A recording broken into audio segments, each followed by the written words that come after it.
you guys, it's Mrs. Klein. Scandalous. OMG, no way. Are you for real? And Mr. Creighton.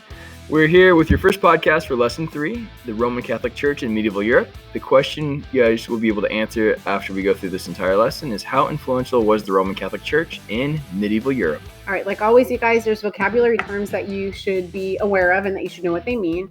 This go around in this lesson, they are clergy, natural law, persecute, pilgrimage, religion, religious order, Roman Catholic Church, and then also sacrament.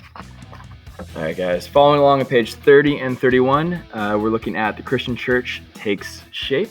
The Christian religion is one of ancient Rome's most important legacies.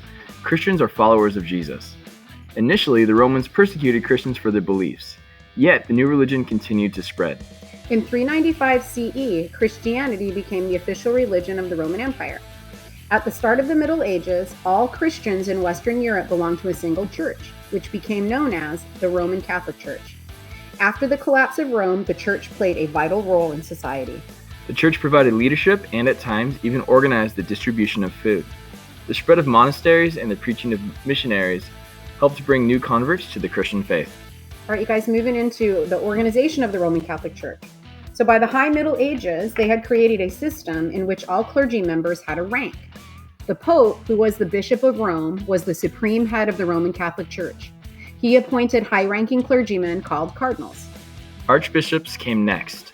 Below them were bishops, and finally, locally there were priests who served local communities called parishes, each of which had their own church building. The increasing power of the church is our next topic. During the Middle Ages, the church acquired great economic power. By the year 1050, it was the largest landholder in Europe.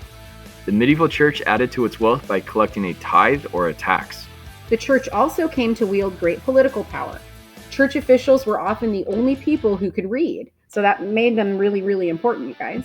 And at times, the church's power led to conflict with European monarchs. One key struggle involved Pope Gregory VII and Henry IV, the Holy Roman Emperor. We're going to spend some time in class diving deeper to find out this conflict between these two. All right. Second section, if you turn to page 32 and 33, sacraments and salvation in the Middle Ages. Most people in medieval Europe believed in God and an afterlife, the idea that the soul lives on after the body's death. The church taught that people gain salvation or entry into heaven and eternal life by following the church's teachings and living a moral life. Failing to do so condemned the soul to eternal suffering in hell. The church asserted that receiving the sacraments was an essential part of gaining salvation. All right, you guys, sacraments are sacred rites of the Christian religion.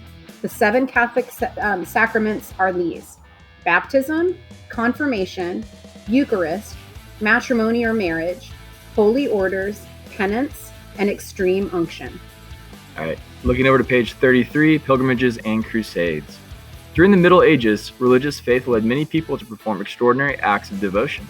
For instance, most Christians hope to go on a pilgrimage at some point in their lives.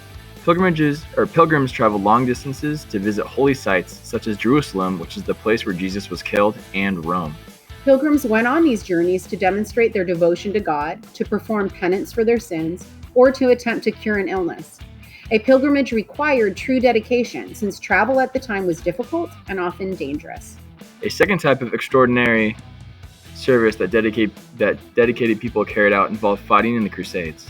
Crusades were a series of military expeditions to the land where Jesus had lived, which Christians called the Holy Land.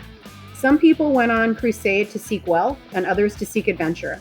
Others went with the belief that doing so would guarantee their salvation. Many crusaders acted from a deep religious belief. All right, guys, namaste. It's quitting time.